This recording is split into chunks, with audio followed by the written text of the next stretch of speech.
मेरे बच्चे, इस संसार में मनुष्य के जितने भी शत्रु हैं, उनमें क्रोध सबसे बड़ा शत्रु है। यह ऐसा अग्नि के समान है जो पहले उस व्यक्ति को जलाती है जिसके भीतर वह पैदा होती है और बाद में दूसरों को कष्ट पहुंचाती है। क्रोध के वश में आकर मनुष्य वह सब कर बैठता है जिसका उसे बाद में जीवन भर पछतावा होता है। इसलिए संत महात्माओं ने सदैव क्रोध से सावधान रहने की शिक्षा दी है। बच्चों, क्रोध का जन्म तब होता है जब हमारी इच्छाएं पूरी नहीं होती, जब मन किसी वस्तु, व्यक्ति या परिस्थिति को अपनी इच्छा के अनुसार देखना चाहता है और वैसा नहीं होता, तब भीतर से असंतोष पैदा होता है। यही असंतोष धीरे धीरे क्रोध का रूप धारण कर लेता है। इसलिए क्रोध का मूल कारण बाहरी लोग नहीं, बल्कि मन की अपेक्षाएं और आसक्तियां हैं। मनुष्य सोचता है कि फला व्यक्ति ने उसे क्रोधित कर दिया, लेकिन सत्य यह है कि कोई भी व्यक्ति तुम्हारे भीतर क्रोध नहीं डाल सकता। क्रोध पहले से ही मन के भीतर छिपा रहता है। बाहरी घटनाएं केवल उसे बाहर लाने का कार्य करती हैं। यदि भीतर क्रोध न हो तो सामने वाला कितना भी कठोर व्यवहार करे, मन शांत रह सकता है। बच्चों, क्रोध कई कारणों से उत्पन्न होता है। पहला कारण है अहंकार। जब कोई हमारी बात न माने, हमारा सम्मान न करे या हमारे विचारों का विरोध करे, तब अहंकार को चोट लगती है और क्रोध उत्पन्न होता है। दूसरा कारण है अत्यधिक अपेक्षाएं। जब हम लोगों से बहुत अधिक आशाएं रखते हैं तो उनके पूरा न होने पर दुख और क्रोध पैदा होता है। तीसरा कारण है भय और असुरक्षा। कई बार मनुष्य डर के कारण भी क्रोधित हो जाता है। चौथा कारण है मानसिक थकान, तनाव और असंतुलित जीवन शैली, जो मन को चिड़चिड़ा बना देती है। बच्चों, क्रोध स्वयं में कोई शक्ति नहीं है, बल्कि यह मन की कमजोरी का संकेत है। बहुत से लोग समझते हैं कि क्रोध करने से वे शक्तिशाली दिखाई देते हैं, लेकिन वास्तव में जो स्वयं पर नियंत्रण नहीं रख सकता, वह दूसरों पर क्या नियंत्रण रखेगा। सच्ची शक्ति शांति में होती है, संयम में होती है और क्षमा में होती है।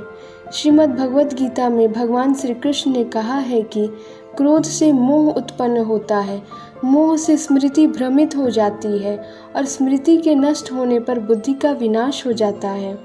जब बुद्धि नष्ट हो जाती है तब मनुष्य का पतन निश्चित हो जाता है। इसलिए क्रोध केवल एक भावना नहीं, यह विवेक को नष्ट करने वाला विष है। तुमने देखा होगा कि जब मनुष्य क्रोधित होता है तब उसका चेहरा बदल जाता है, उसकी वाणी कठोर हो जाती है और उसका मन अशांत हो जाता है। उस समय वह सही और गलत का निर्णय नहीं कर पाता। कई बार एक क्षण का क्रोध वर्षों के संबंध को तोड़ देता है। जो बात प्रेम से सुलझ सकती थी, वह क्रोध के कारण और अधिक उलझ जाती है। बच्चों, क्या क्रोध करना हमेशा गलत है? सामान्यतः क्रोध हानिकारक होता है, लेकिन अन्याय के विरोध में जो सजगता और दृढ़ता होती है, वह क्रोध नहीं, धर्म की रक्षा के लिए दृढ़ होना और किसी के प्रति घृणा रखना, ये दोनों अलग बातें हैं। संतों ने अन्याय का विरोध किया है, लेकिन उनके हृदय में किसी के प्रति द्वेष नहीं था। इसलिए याद रखो, कठोर निर्णय लेना और क्रोध करना एक ही बात नहीं है। सबसे पहले अपने मन को समझो। जब भी क्रोध आने लगे तुरंत प्रतिक्रिया मत दो, कुछ क्षण मौन रहो, मन को शांत होने का अवसर दो। जो शब्द क्रोध में निकल जाते हैं उन्हें वापस नहीं लिया जा सकता। दूसरी बात, दूसरों से अपेक्षाएं कम करो। संसार में हर व्यक्ति अपनी समझ और परिस्थितियों के अनुसार कार्य करता है। यदि तुम हर किसी से अपनी इच्छा के अनुसार व्यवहार की अपेक्षा करोगे तो बार बार दुखी और क्रोधित होगे। तीसरी बात, क्षमा का अभ्यास करो। क्षमा दूसरों के लिए नहीं, बल्कि अपनी शांति के लिए आवश्यक है। जो व्यक्ति क्षमा करना सीख जाता है, वह अपने मन को विषाक्त होने से बचा लेता है। क्षमा कमजोर व्यक्ति का गुण नहीं, बल्कि महान आत्माओं का आभूषण है। चौथी बात, अपने जीवन को सरल बनाओ। अत्यधिक तनाव, प्रतिस्पर्धा और भाग दौड़ मन को अशांत कर देती है। प्रतिदिन कुछ समय ध्यान, प्रार्थना और आत्मचिंतन के लिए निकालो।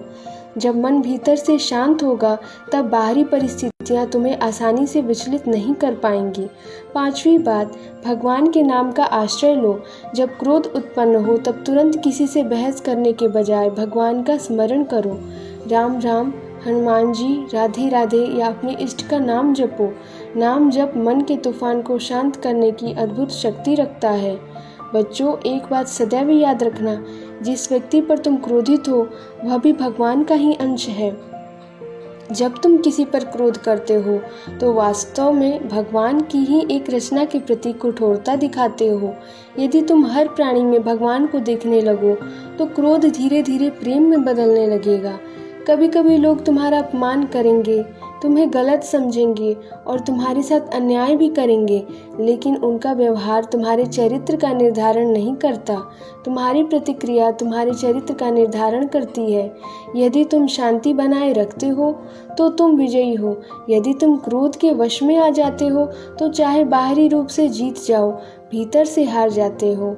बच्चों, इस संसार में प्रेम जोड़ता है और क्रोध तोड़ता है। प्रेम हृदयों को मिलाता है और क्रोध दूरियां बढ़ाता है। इसलिए अपने भीतर प्रेम, करुणा और क्षमा को विकसित करो। जो मनुष्य अपने क्रोध पर विजय प्राप्त कर लेता है वह अपने जीवन की अनेक समस्याओं पर भी विजय प्राप्त कर लेता है। मैं तुमसे कहता हूँ, किसी से द्वेष मत रखो, किसी के लिए बुरा मत सोचो, सबको भगवान का स्वरूप समझकर प्रेम करो।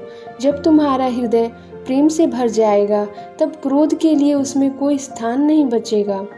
प्रेम ही भगवान है, क्षमा ही सच्ची शक्ति है, शांति ही सबसे बड़ी विजय है। राम नाम जपो, सब ठीक हो जाएगा। जय श्री राम।